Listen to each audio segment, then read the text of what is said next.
Welcome to the TheEatingCast. I am Chris. And I'm Vincent. And today we are joined by Geegetmoney, aka Geramy Webster. He was born in Chicago, raised in Cicero, Illinois. G was brought up in a family that lives and breathes music, a music artist of limitless talents. G is en route to reaching the heights of success and believes that with hard work, honesty, and patience, he will soon be the talk of the country. He has been doing music and entertaining since the age of 5. Having sought inspiration from his mother, a music fanatic, he developed a desire to enter the industry that brightened up his life, exposed him to emotions deeply buried in his heart, helped him cope with challenges, and made him feel connected to a great world. G's specialty lies in his diversity as a musician, which allows him to create music from the soul for various occasions and for all types of listeners, from pop, reggae, and club to hip-hop, trap, and R&B. He gives life to his music, which is one of the keys behind his rapidly growing fan base. G started to get his recognition for his talents after singing the national anthem for his hometown, Cicero, Illinois. He attended Morton East High School and was the graduating class of 2009. He has accomplished so many things since high school and has big dreams of being a well-known entertainer. He wants to give back in his city and town. He is a spokesman for the Urban Soldiers movement in Cicero, led by Eddie Lopez. He continues to motivate the youth in many ways. His versatility, humility, and work ethic is unmatched, and he's just a great overall human being. G has always been a star. It's just a long process and journey, and his time has truly arrived. What's up, G? What's up? Welcome. So, G, definitely, excuse me, but yeah, definitely thank you for coming on. It's definitely a pleasure to have you on and for you to take a part of your time, right? Just kind of like hang out with us and just chit chat. It's definitely an honor. It's my pleasure and honor to, be invited to, speak and have this platform. I feel important. I appreciate you guys. Thank you.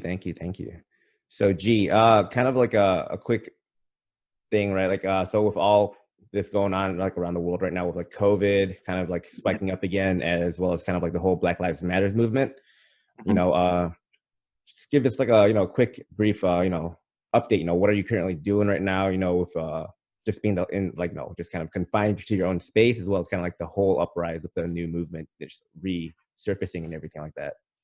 Yeah, most definitely. I'm taking precautions. A lot of people, they don't take it serious still, but I'm definitely me and my team. We're taking it serious because it's not just about us; it's about the people that we love and that we, visit and that we live with. So we definitely are taking precautions and still spreading awareness about the COVID and yeah, just spreading good positive energy um, and especially with the Black Lives BLM movement. That's not gonna go anywhere. COVID might disappear and come back here and there, but the things that we face with the communities, with the Black and brown communities and the minorities, that's not gonna go anywhere. It's always gonna be something happening with that. So we are definitely deep in with that. We um we actually have we're putting together a Black Lives Matter podcast as well. Would love to invite you guys to come and speak on that. And I know that you guys face some things too with your communities, and we're all the same. That's what we preach. We're all the same. So we like to try to unite all minorities to become a stronger force and to change laws and things of that nature to just make life better. Uh, Things are always going to be bad, and it's gonna get worse before gets better. But we have faith in what we do. Yeah, for sure. And yeah, man, times are changing, and it's just crazy to see like, the city that we grew up in and just not necessarily like burning down. I'm not trying to say that, but I'm just trying to say like it's it's almost beautiful, right? To see, things are blooming in like what Tupac said, like a rose in a concrete, right? It kind Yeah. of feels like that, Mhm. Um and like you said, it's definitely gonna get worse before it gets better. Mhm. But change is definitely happening. And I think people from all the conversations we had from all our previous guests too, the common theme is that people are kind of waking up and bonding. Like, Yeah, as much as the media puts up like people fighting each other, and I mean, minorities being racist to other minority groups, it's like the bigger picture is people are fighting for each other and supporting each other. That's yes. what at least that's what I'm seeing. Yeah, that I agree with you, and that has a big part to do with technology, because back in the day, we didn't know what was going on. We had to read about it in a newspaper, and the people of the major media outlets controlled what was being put out. Now we got our own devices where when we see something, we can record it and it's right on the internet. So I feel like that has a lot to do with us uniting more and protesting more. We're seeing stuff more, even though it's always been there, but now we just have technology to, open that door even a little more to, uh, show us what's going on. Definitely, I agree with that a lot. Right now, I would say we're definitely in like a turning point, especially with the access and the kind of like how us minority groups, right? We're not standing down anymore, right? We're like kind of fed up. It's kind of like, you push, like you poke the bear, right? So many times, it doesn't really give a crap. And then now it's like finally like, you know what? I'm tired of, you just giving me shit. And it's like, we're going to stand up and we're going to correct what's wrong, Exactly. and with the access to, like you said, like social media, all these different platforms, with our smartphones now able to like, just take a quick picture or a video, we're able to put people in check, right? I feel like it's happened a lot more as of the coming months, as well as like, like the last year or two. But definitely like the last few months, it has blown up. There's a lot more people like voicing their opinions, uploading their videos of, their own racist encounters. That's a lot of people that I guess you would say like, do have power, or people that are in high positions in a sense, whether tech company, like investment firm, insurance companies, the wide reach, the wide reaches, right? It's like all these people are now being put in check, and they're suffering the consequences of what they have done, and it's definitely an eye-opening thing for, a lot of other individuals that, still have these like, racial views on, minority groups, and they don't see eye to eye. And it's really a time where they should open up their eyes, and it gives them the opportunity to rethink and reevaluate, their thought process. Especially during this time, right, with COVID and everything like that, everyone working from home, self-isolating, they're able to review themselves, right, a lot better. And like, they have more time to themselves to think and ponder, is this right? Am I doing the right thing? Are my views okay? So it's definitely a blessing in disguise, but a long overdue kind of movement that had like its little sparks over, over the decades, and I feel like it's really kind of like rolling now. Like definitely rolling now. Like we're not just getting like, locals in the States, like voicing their opinions on like, racial profiling, but we're also getting more support, worldwide, which is really amazing. Definitely, yeah. Definitely times are changing, and that's something that I'm proud about, is how different minority groups are coming together. That's something that I've never seen before. Even the times that I wasn't born, if it was a minority group being, you would just see that minority group protesting or whatever. But now, Black Lives Matter, I see all types of races and different companies coming together and trying to make a change. And like you said, when you poke a bear so many times, it's aggravating. African American community, we've protested peacefully. We've, with Kaepernick, I don't know if you guys know about him. With him taking the knee, trying to voice his opinion about the way we get treated in America, and that was peaceful. They didn't accept that. You see how they just blackballed him and kicked him out of the NFL for for that, which was very wrong in my opinion, because that was a form of peaceful protesting. Now it doesn't make sense that we had, like, different groups had to tear stuff down and riot and all of that just to um, get heard, because it's in the Constitution. We have the freedom of protest, freedom of speech, and all of that, and it's been taken away. It's been taken away from us. So definitely see a major change right now. Yeah. And G, what was it like for you growing up as an African American in Cicero? Well,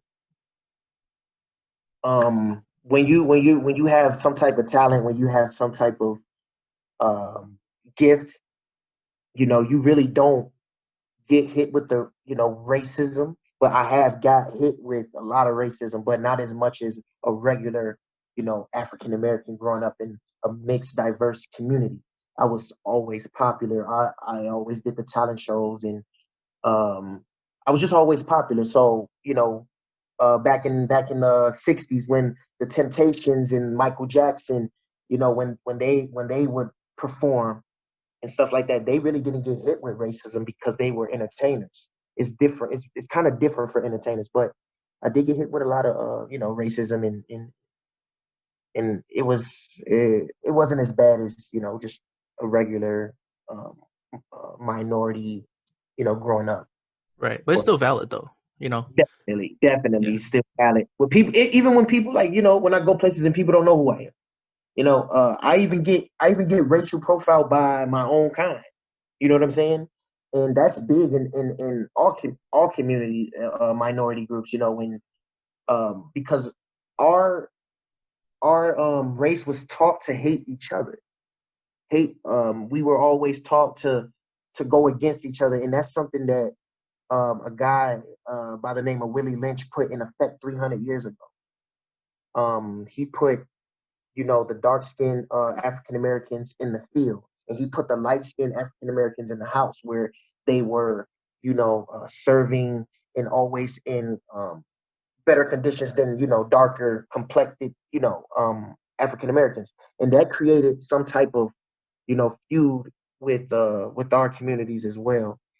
So don't get it twisted. It's not just you know um, whites against blacks. It's blacks on blacks too. And that's real big, and people need to put light to that as well. I definitely agree with that 100%. Like with the whole feud, right back like 300 years ago, with like what Mr. Lynch did, it's like the whole separation of a minority group, right, and causing them to have like an internal feud based Mm-hmm. on the shade of your skin, right? Mm-hmm. If you had lighter skin, you were treated better. You had better conditions. You weren't working out in the pastures of the farms. You Mm-hmm. were more or less serving inside the house, right, where you had like the little creature comforts, that you may encounter, or like in a sense less laborious work, Mm-hmm. right? And then individuals that did have the darker skins, they had to work in the field. They had to do all that stuff. It Mm-hmm. kind of I feel like that also kind of spreads across the board with a lot of other minority groups, not necessarily like not just Yeah. individually like African Americans, but Yes. it does happen in like a lot of different a lot of other cultures. If you have fairer skin, right, like for instance like in Asian culture, for women, right, your whole goal, right, is to keep the light pale white skin, because that was sought after by, like, back in the day, like lords or like kings at the time. And if you didn't have that, you were pretty much not sought after, right? You were considered just Right. a regular lady that, A peasant. yeah, like a Yep. peasant in a sense, right? And you're just gonna marry the neighborhood farmer, and you're gonna have Yeah. a life just like that. Yeah. And maybe you'll have a child, right, a daughter that had fairer Mm-hmm. skin that can marry into money then. Mm-hmm. So it's Yeah. definitely something that's known across the board. It's viewed Yeah. across the board. There's a lot of Most definitely. similarities. Most definitely. And I don't know where that came from. Where if you're darker complected, you're not valued. I don't know where that came from. Um, Definitely. I do agree with you because in a lot of in like you said, Asian cultures and stuff like that, even Mexico and stuff like that, they got a lot of uh creams and stuff, like bleaching creams, and everybody wants to do it. Want to be accepted. Bleaching Even creams. in Jamaica, they got a big thing called cake soap, where you bleach your skin and you now you're beautiful. Like that doesn't make sense to me. That is wild. What the hell? I've heard of like like the use of it. I've heard of them being used, but I didn't know it was like that predominantly used. In like in, for instance, like in Mexico, right, or like in Central America, all the way down to like the Caribbeans. I never knew it was such a common thing to be used. Yeah, definitely is. That is very What? wild. Gee, I was curious. So, what is your opinion? And if you don't have an answer for this, it's okay. But like, when I see on social media, people are saying, "Oh, Black Lives Matter," but what about when it's like black on black violence? Because a lot of people they talk about the crimes in Chicago, and they're like, "Okay, but what about those kids that aren't being protested?" Like, what do you think about that? That is false, because what the media don't show you is that there's so many Black Lives movements on black on black crimes that are protested and voiced, but they don't show that. They want to show the black on white and stuff like that, because it's good for media. It's money. It's good for money. And that's the main drive of America, is to make money off of things that they can try to benefit off of. But man, when black, it's so many movements. Also, when it's black on white, or when it's black on white, it's a civilian against someone that works for the government. When it's black on black, you have two civilians. You get what I'm saying? You have two citizens that don't take an oath. The police take an oath to protect and serve. They are trained to to uh, to minimize a situation, and this is where it's more frustrating, because it's a job, for the police to protect and serve. They take an oath, they get trained, and they know what to do, but they're not doing it. Black on blacks, we don't get trained on how to live. This is just something that's inherited. Like it's just, I can't even explain it. You mean like history of violence getting passed down too? Yes, and that goes into them separating us in the communities too, because when gangs were created, it wasn't for violence. Gangs were neighborhood watch groups. Mm-hmm. And what they did was they put, where did guns come from? We didn't make the guns. Where did the drugs come from? We didn't bring the how can we get access to drugs overseas? The government, they put that in our communities to make money from us. They put the guns in our communities to keep us separated. There's a documentary where they have police and I don't know if it's police. I'm not even gonna say police, but they have a video of guys dropping boxes of guns off in hoods. Yeah, that's what I was gonna say. Like, I remember seeing that somewhere where like trucks of boxes of weapons were just placed in the middle of the city and they dipped. Yep. Yeah, Yep. stuff like that. That is holy cow. Yeah, Yeah. right. I didn't see that documentary, but that's it really gives you insight, right? Yes. Like why this is happening. Why are we having internal affairs, right? With like, our own And kind. I'm gonna tell you why. We have that because you see how crazy it is for a cop to kill, African American, right? Now, if they can have us do it for them, their job is easier.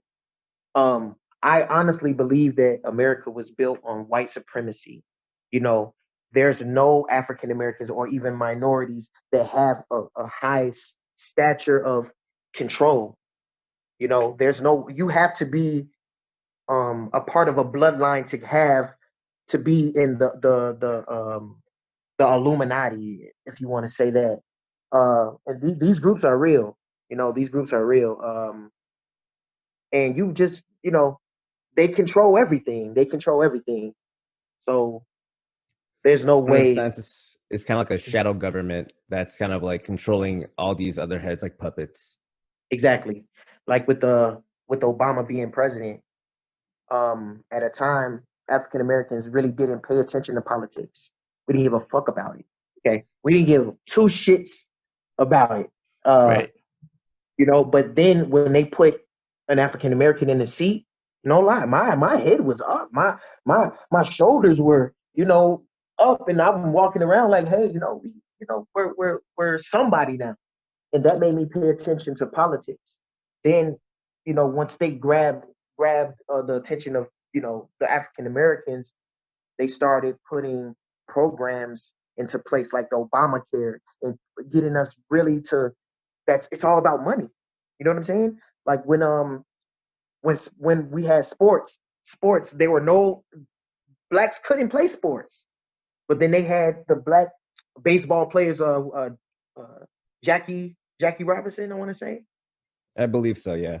Okay, Jackie Robinson. So they were so mad, and oh man, why'd you let this black guy come in the league? And hey, the higher ups were like, but look at how much more money we're making. You get what I'm saying? So it's all about money. Yeah, like it's like think about colleges. Like, I go to Loyola, and it's not as diverse as people make it seem, right? I don't know if you're familiar with Loyola. Yeah. But yeah, it's predominantly white students. And if you look at the marketing, whatever kind of minority they can snag a picture of, like hanging out, you know what I mean? Like, and then they'll post it, and they'll be like, "Look, we got diversity. We got oh yeah, large group of people here." And that obviously, like for people like me, there's like, oh, okay, I guess they have Asians. Like, I'll go to that school. Boom, money. Yeah, most definitely. They even have scholarships for minorities. Like, if you're like, if they need more of diversity, they'll put all these scholarships. Like, if they need more Asians or blacks, they'll be like, hey, we'll get you a free scholarship, full ride if you're African American. But why? Just because they want that statistic, in their system. Yeah, and what's hard? What's hard too is like, I feel like if I grew up in like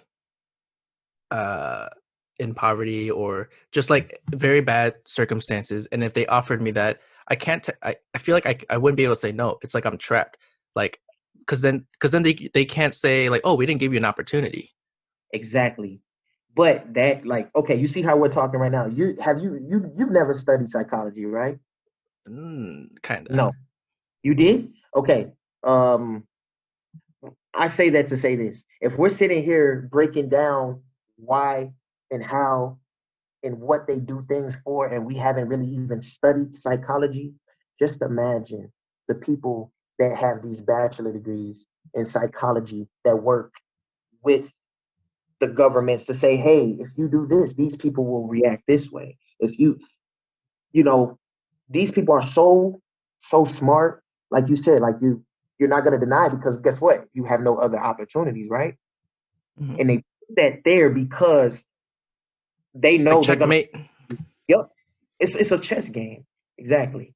It's a chess game. Just like when they were with the army, when they were recruiting people to go to the army, there was nothing else. But the biggest thing was, hey, if you come to the army, we'll pay for your school, we'll pay for your house, and this and that, because there were no other opportunities in the real world. So they drew so many people into the army. Man, you get so much shit, man. That's really interesting. That's a really interesting perspective, right? In terms of like how minority groups, right, are pretty much given forced hands, right? Mm-hmm. It's an illusion, right? Like that it shows an illusion that they have all these opportunities, right? That they can achieve success, they can do better, they can do amazing things. Yeah. Right. But in reality, their cards are already drawn for them, and they're just playing the hands that they were dealt. Like you were saying, right, with the whole the military and like the whole funding of the scholarship programs, right, that all these universities have. It's lining their pockets, right? It's saying like, oh, we have such a diverse university. Look at how many minority groups we have and look at their numbers, right? They're the top in the nation or whatever it may be, and it's like it's so staggering that like they're basically forcing your hand in order to make their pockets deeper. Of course. Right. And then with the military, it's like they're giving you all these opportunities after the military service. And it's like, well, you're going to be, in a sense, enslaved or, working for us, in high risk environments all the way until, the end of your contract. And then at that point, we'll give you all this stuff. But, kind of like a little side bonus is you're going to have PTSD. You're going to have all this other stuff that's going to prevent you from even finishing school or prevent you from opening your own business or finding a good, like, stable, like a civ job afterwards. Yes. Yeah. And it actually doesn't make any sense to me that you go out and risk your life for this, for America, and you come back to no jobs. Like, it's hard right now for Army vets to get a job, and that's crazy. Yeah. They should be compensated for something. You know what I'm saying? It's just crazy. Or even like really the vet benefits, like, where we work at, we take care of patients, and a good number of our patients have, I believe it's called TRICARE, through the vet, for being a vet. And they always, like 90% of them complain, like, I'm not getting my benefits. I'm not getting insured. I can't pay for this. I can't pay for that. And like, they were promised that. I mean, sure, they're being fulfilled the promise by like, we are giving it to you, but it wasn't as easy as we told you it was going to be. Exactly. It's all mind games, and that's why now, like, I think that we're waking up, we're more conscious, and I don't think it's gonna fly like that anymore. Like, I mean, they might slip in, little tricks here and there, but I don't think it's gonna be. We're not as, I'm not gonna say stupid, but we're waking up. We're waking up. So it's gonna be harder for them to, finesse. Yeah, we're more aware of how things are going on now, or at least we have an idea, right? I mean, right. That's something to work off of. Right. For you, G, as a music artist, how are you planning to use your platform for, spreading this kind of awareness and just speaking up and standing for your community? Like, let's talk about that. Well, definitely, music is one of the most influential things in the world. You can't deny that. Entertainers, period. So I plan to use my platform to, just bring light to, because you can't really convince anybody of anything. It's just something that you have to do within. But just want to bring awareness to, what's going on. And that might be dangerous for me, because I've heard a lot of people, stuff happening to people with just, having a voice. So I'm definitely going to be careful with what I say and, how I say it. But I'm actually right now stuck in the middle of being an activist and, just staying an artist. But I really can't, sit back and just watch, people, go through these crazy times. I just have to help.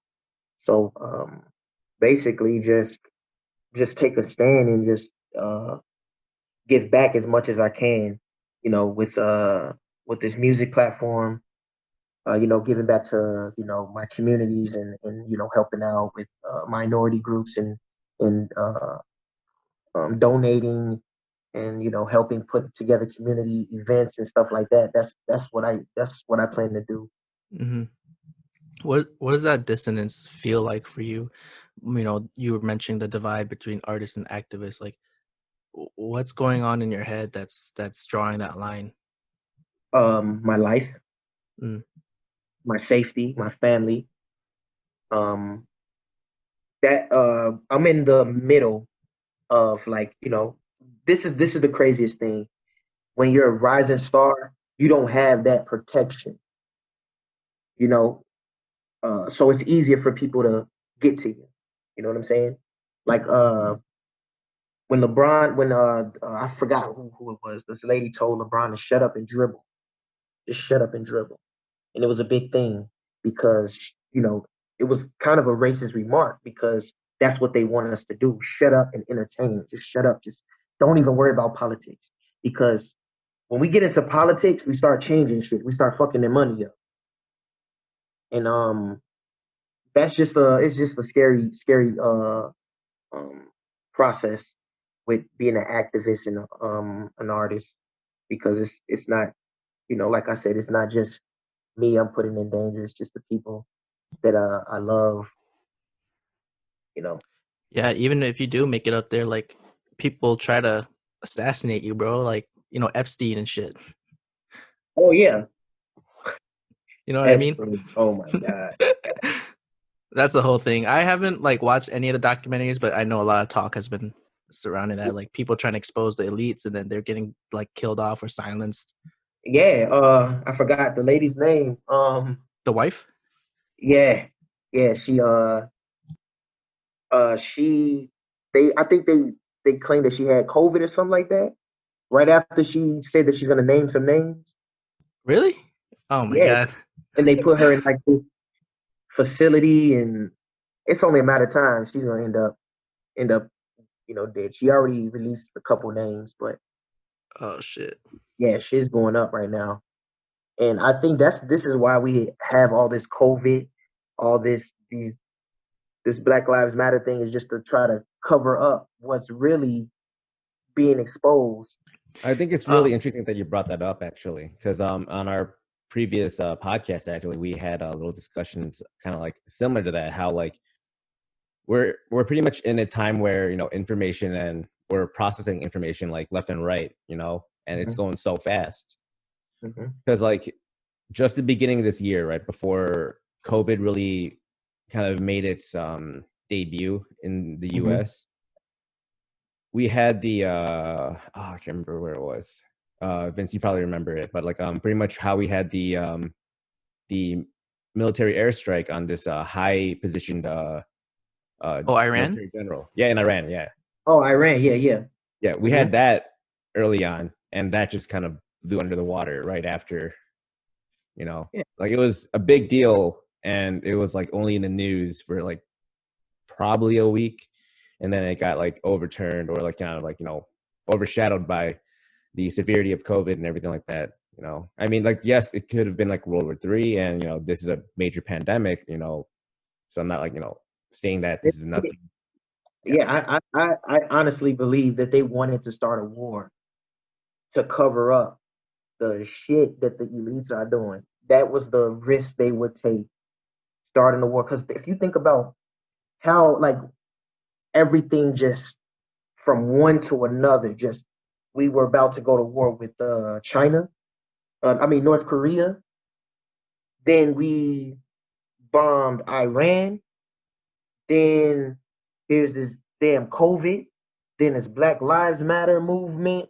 It's like they're trying to distract us, but and the bubonic plague in China is coming back. Like it's one after another, right? It's crazy. This has never happened in history. So I honestly believe there's something bigger that they're covering up. Even with the Wayfair. Oh yeah. With the Wayfair. What is it? Trafficking. They were selling kids online. Did you hear about that, Chris? Wait, I did not hear about this. Like the Wayfair, like that furniture thing that was like that you always get these pop-ups for. Yep. What the? They would have the name and the code and stuff. Yep. Was it like just like a subtle thing, or was it like were they like legit like selling kids online? They were selling not they were selling kids online under our noses. Like it would be like a person missing, like I don't know, I don't even know the name, but just say if I was missing, Geramy Webster came up missing, and then you see on Wayfair a fucking lamp that cost $10,000 with my name on it, Oh snap! Like as a brand, like Geramy lamp. Yeah, exactly. What? Yep. That's crazy! Holy shit! Yes. That just flew under our noses, like for God knows how long. Yeah, man. And like I said, I think that all these distractions was to cover up that. And even, bro, y'all might probably think I'm crazy, but I believe in aliens, bro. No, I believe No, in aliens too. Yeah. there's got to be like some type of higher power. Like, I actually had this discussion the other day with some friends. Like, what if we're so you know how like like our scientists, right? They're able to like generate cultures on petri dishes, and they're examining them and just seeing how they're growing, right? The bacteria and everything like that. Mm-hmm. I was talking to them, what if we are the science experiment and we're on that petri dish of these like extraterrestrials and we're that bacterium, right? And they're observing us. I believe that. Hey, let me No. add something to that. AG. So you know how right now humans we see shit in 3D, right? Mm-hmm. But there are Oh, other man. dimensions, 4D, 5D, things we can't see. So this other guy we were talking about, shout out to Sabo, but he was saying like these other dimensions, they're able to see us, just like just like we could see like a flat square in 2D, right? We could see another dimension. So these 4D, 5D, there could be species or organisms that's looking at us, and they're probably like working on us. You know what I mean? And we don't know jack shit. That's something to think about. I'm Yeah. probably crazy. No, I honestly believe that, and I actually go to sleep to research, bro. Like I like day and night, like I'm researching, shit like this. So there's a place in Geneva that they have this thing called the Hydro Collider. It stretches out 300 miles in all directions, Mhm. and they get the smallest particle, and I think it's called I forgot what it's called, but they at the speed of light, this shit goes fast. I think they're neutrons. Yeah, yes, it's neutrons, but it's another. Ion? Mm-mm. I don't remember. But I know what you're talking about. Anyway, Like they smash each other. yeah, and they're trying to recreate the Big Bang, but on a smaller scale. But what they've learned is that when they fire this thing up, it opens up a black hole, Bro. and these like you're able to see the other dimensions. They even said things came out of this shit. It's crazy right now, bro. All this shit's getting covered up. Gee, do you watch Crazy. anime? I watch Naruto and Dragon Ball Z. That's about it. Bro, But if you like that the ion collider, there's an anime called Steins Gate, and they talk about that. They talk about like time travel and opening up different portals and shit. yes, I'm gonna yes, send bro. that to you. You gotta check it out. Please do, please do. That's dope. Yeah. Oh, there was another thing I was gonna mention. So in your music, wasn't there almost beef between was it Young Jock and Young Jock Paco? and Two Chains. Yeah, Two what Chains. happened with that? Well, Young Jock told us that he has a radio station, and Two Chains came up there. He was just real rude and just dissing his whole radio station and just spreading rumors about him, saying that he was broke, he had no money, Uber uh, driving? he Uber driving, all of that. And Two Chains dissed him, and he it got back to him, so he dissed him back on the Oh, record. But I don't know how serious that beef is, because he actually not too long ago had him at his club as a special guest. So I guess oh, throughout this whole Black Lives Matter movement and black on black, I think they were men and they squashed their beef, and they got back to business. yeah, that's good. Good, because stuff like that, doesn't that affect you though too? Not necessarily, Oh, okay, because that's good. yeah, because it's all about music. Music is entertainment. When even now, they create beefs, fake stories to you know promote a record. Hmm. Um, you see how much they benefited off Tupac and Biggie, right? Hmm. So when they seen that, they tried to keep recreating that. More money. More Goddamn. money. Yep. People get money off of being negative. Ain't that something? That is something really, yeah, it's eye-opening. Mm-hmm. It's like it really kind of brings into light kind of in a sense like human nature, Mm-hmm. right? Subconsciously we feed off of like negative energy, right? In one way or another, right? Whether it's to boast up your status, right? Or feed you to, you know, strive and like, you know, reach higher than they did. Yeah. Like it's a really interesting, like, kind of thought, right? That all this beef, all this negativity, right, around the world, it fuels us in one way or another, right? Because if you look at it like that, right, in a small level, right, of just like entertainers having beef just to promote and make more money, right? The same way in like large scale, like like what's going on now, right, with the Black Lives Matter movement. There's a lot of racial tension, right, aka beef, and it's moving in one direction or another, right? We're getting a lot more people coming up. We're getting a lot more people being vocal about what's going on, and it's coming full circle, right? So it's really interesting how the music industry, or like, you know, entertainment industry, like kind of like it plays on a micro scale of what the globe is going to kind of like, or how society works. Yeah, most definitely, bro. That's just how I think it's in our human nature to be barbarians and love blood and guts and just, if you think about it, like look at the games we play. Look at the games, Mortal Kombat. Like we grew up. I grew up playing that. Like I loved it. You know what I'm saying? So those games and things, that the movies and stuff like that, that it intrigues us because I think it's just part of our human nature, bro. It's just in our DNA to love that stuff. I don't know. No, I agree.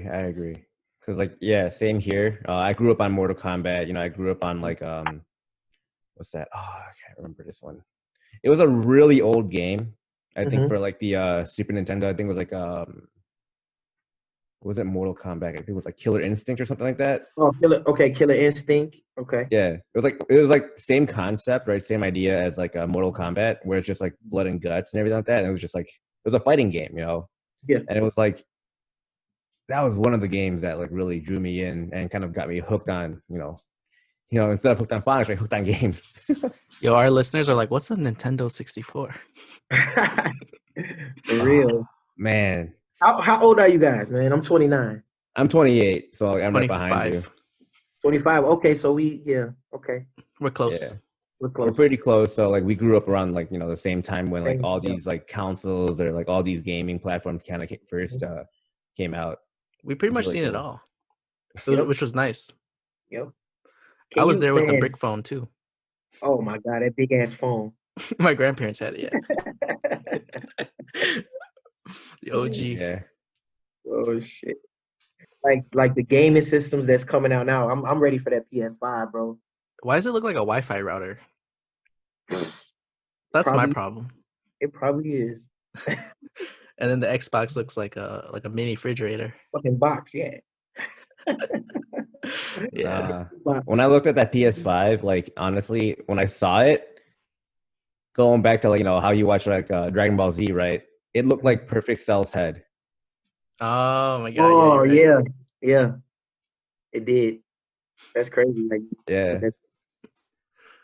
G, when you coming out with your own game? Man, that's a good question. I haven't really thought about that, but man, as soon as I get the right connects, man, I'm definitely gonna put something together, man. I'm actually talking to 2K21 about getting the new song I dropped into the 2K21. Scotty? Yep. So what motivates your music? How do you come up with stuff like that? To tell you the truth, it's just how I'm feeling that day, and like if I go into the studio not knowing what I'm going, make. I never like to like write down something and say, okay, I'm gonna go in there. I like to go off the vibe. Like if I go in there, throw on some beats, and if that beat catches how I feel, I just start going, and then I just build off of that. So did you create No Gravity Records, or did someone help you with that? No, Or like how did that go? that's something that me and my mom. Well, actually, I came up with the name, but my mom was actually my manager growing up because she was into music. She had a rap group when she was coming up, but she, had to put that to the side because she had kids and stuff like that. So she instilled that music, gene and fueled it. But I came up with No Gravity. Like I said, I believe in aliens. I believe in outer space. So when I just incorporated that, and also it's actually motivation too when you think of no gravity, because gravity is the force that holds you down to the center of the earth or to a body of mass, right? By simply placing no in front of gravity, gravity does not exist. So, Going up. yep, you're going up. I hate when people say sky's the limit. Like, do you know there's stuff beyond the stars? Like, wake up. Wake It's the up. clouds. Go The to the clouds next the limit. galaxy. Let's go to the next galaxy, bro. Come on. That's the Exactly. limit. Exactly. I'm waiting for the day rocket traveling is commercial. Mm, That would be it's man. coming. sick. It's coming. I just seen something like a hot air balloon, but it's like um I don't even know how to explain it, but it's like this air balloon that goes into space and you can like view space. Like it's crazy. I just Are seen it the you? other. Huh. Interesting. I haven't seen that. Yeah, But yeah, I'll definitely it's on the way I'll though. find it. Yeah. I think Once you know Elon what, Musk figures it out. scratch that. We already got that stuff. You know we got that stuff. Oh yeah, it's true. Already here. It's already here. It just becomes, when are we gonna have it as civilians, right? As citizens, right? Hmm. Um, but like I said, they don't want to release that type of technology because once you release that technology, a lot of companies will start to disappear. We have technology that will fuel a whole city, you know, and we don't have to use coal. We don't have to use any of these, gas, stuff like that. These elites, the people that own the gas companies, they that's their bread and butter. Of That's course, why they're not gonna give it up. that's why they go down to Iraq and Iran and fight for that oil, because it's what they where Yeah. the money is for them. Yeah. And that's the basis of the climate change. One of the climate change, things that we fight about is like, oh, let's go to renewable energy. But the people obviously who own the coal industry, they don't want to go towards renewable energy because coal, like you said, is their bread and butter. Mm-hmm. Yeah. So Definitely. But So here's the other thing though. These companies also are the ones that are investing into these renewable energies. oh yeah, they're waiting for a certain point where they can let go the coal and let go all of that stuff, because that's going to be the next biggest thing. Well, they're waiting for a transition. It's yeah, not. the flip. It's going to come. It's all here, but we just gotta be. They gotta prep us to say, hey, we got aliens, bro. Oh my God. I'm for real. Yeah, I'm yeah, for real, yeah, man. yeah, yeah. Look up a doctor. His name is Dr. Stephen Greer. He leads this movement called the Disclosure Act. They got all type of military officials, old presidents, astronauts, and they're all releasing documentation and giving their testimonies to stuff like this. I mean, it's out there, but they're not gonna put it in your face. They want you to find it. Yeah. I don't know if you saw, but a news article came out saying, I think it was the Pentagon that Yeah. confirmed, like, but the thing is, I mean, they confirmed UFOs, but UFOs could be anything, right? It could be like an Yep. airplane a paper airplane you threw, and someone was like, "What the fuck was that?" Mm-hmm. Yeah, but I mean, Yeah, regardless, I know there's something up there for sure, definitely, and I think it's kind of like, or below us, huh? Below us. or below us in the ocean, bro. We don't know a lot about the ocean. Ooh, hey, man. Well, how much water is, what is the world's made of? 97% of water, is it? So, I I think think something like 95, that. 97, somewhere around there. And bro, we only explored 5% of our ocean. There's something down there. It is. It They probably found it already, and that's why they're only saying, "Oh, we only discovered 5%, man. The other freaking 90 or whatever is like too scary, dude. Screw that, no." Yeah. Did you see the document? the documentary of the mermaids? No. I don't think so. What? Man, y'all gotta look it up. Netflix? I don't even know what it's on, but it was this scientist that fucking went deep down in the sea and discovered a whole civilization of mermaids. They What? put it on Discovery Channel, and then I promise you, I think it was the next week. They said, "It's like just an actor. This isn't real." Yeah. No. See, That that's shit. the hard part. Like, I really want to dive into that, but I'm scared that if I quote unquote wake up, then I'm gonna be in like this weird ass conspiracy theory. Like, I'm gonna be so crazy, bro. Like, that's the scary part. Yeah, that is the scary part. Like, cause then you're gonna be like, wait, what the fuck is real? Like, fuck. Yeah, exactly. And then I'm gonna just, I don't know, be in the woods and be on acid all the time. Oh my god. Man, speaking of acid, I don't do acid. No drugs. No drugs. Don't do But drugs, kids. there's this there's a chemical called DMT Oh that yeah. Yeah, I've heard we of have it. in our bodies. And the reason that weed was illegal was because it releases this DMT, which opens our third eye. Mm-hmm. And it allows well, I'm talking crazy shit right now. No. This is You're talking good. This crazy is stuff. good. Hey, we're about it. Yeah, so it opens your third eye. You know, you have a thing in your brain called the pineal gland. Yeah. Pineal gland. And Pineal, yeah. This allows you to activate your psyche. You know, and like if you like, when you think and you hear that voice in your head, that's your psyche. You know, and this is a lot of people know about this. I mean, especially the government. So when you don't when you have like a tragic moment, or like you're depressed and stuff like that, you don't think, you don't really activate your third eye. This is why they I think it's every 3 months they create a major like tragedy to keep you from activating this third eye. It's crazy, bro. I know a lot of shit. I think I should shut my damn mouth. Careful, the FBI is gonna like come knocking at your door, bro. Oh man, Oh I my think god. they're here already. They're outside the helicopter, they're breaching in. For real. Rainbow Six style. Oh my god.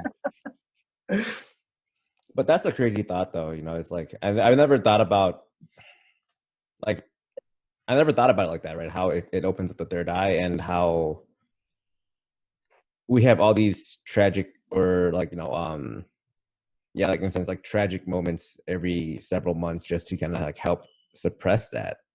Yeah, that's a really interesting thought. Yeah, think about the monks. You see how powerful they are? They don't use no TV. They don't have no stress. They always meditating. That's why they're so powerful. And they're always in the mountains. Yeah. Yep. One with nature. Ooh. Which I wouldn't mind being up there. I love that shit. Right? There was I think it was like a few years ago. I can't remember how long ago it was, but there was this, I think, Tibetan monk. Basically, he entered a state of enlightenment to the point where he just meditated, and he never came back from that meditative state.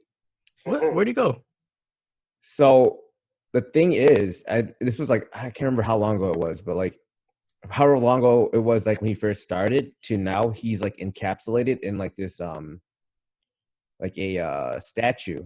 And just a few years ago, they did like a 3D scan to show that the body was in there, but there was still like some residual heat coming from his body. Yes, they said that he was dead though. Get that right. He was dead, but his body was only, I think, like they said they examined it, and it only seemed like he was dead for only a year. But he was dead for like 100 years or something like that. Something like that. I can't remember how long ago it was, but yeah. What lotion he using? Sponsored by L'Oreal. Oh my god. Oh god. All right, G. So this is actually all the time we had left, man. The conversation was fun as fuck. Yes, definitely. Where can people find you, man? Man, you can find me on all social platforms at GeeGetmoney number 1. That's on Facebook, Instagram, Spotify, iTunes, Amazon, Google Play. The list goes on. Just look me up. As a matter of fact, just Google me and you'll see all my links. Geegetmoney for sure. Oh, and before we wrap up, actually, forgot to ask you, what is one last bit of advice you'd like to give our listeners, either the youngins, about life, about music? Go for it. Life. A good question. It's a conspiracy. It is, but take life day by day. Take it day by day. Because you'll drive yourself crazy trying to really figure out life because stuff changes every day. Have a plan, yes, have a plan. But in that plan, just know that things will get altered. But always keep a destination. Keep your eye on the prize. Don't just take it day by day. Take it day by day. Keep going. Stay motivated. Stay around positive people, positive things. Don't let anything crush you, crush your mind. You are powerful, and just know that you have the potential to do anything you want to do. No matter what nobody says, you can do it. I'm a witness of that. They told me I couldn't be where I am right now, and I came from the mud. I'm not there yet, but I am closer, way closer than I ever thought I would be. And that's with surrounding myself with positive people and positive things. 100%. Definitely. That's beautiful. I love that a lot. Love it a lot. Cool. And for our viewers and listeners, you can find us at TheEatingCast, all things at TheEatingCast, all platforms, Facebook, Instagram, Spotify, Apple Podcasts, YouTube, all that good stuff. Leave a follow, subscribe, turn that bell notification on. Thanks for tuning in. All right. And with that said, we want to thank you again, G. And for our viewers and our listeners, we just want to thank you guys for tuning in. And we will catch you guys on the next one. And take care. Bye-bye. Peace. Peace.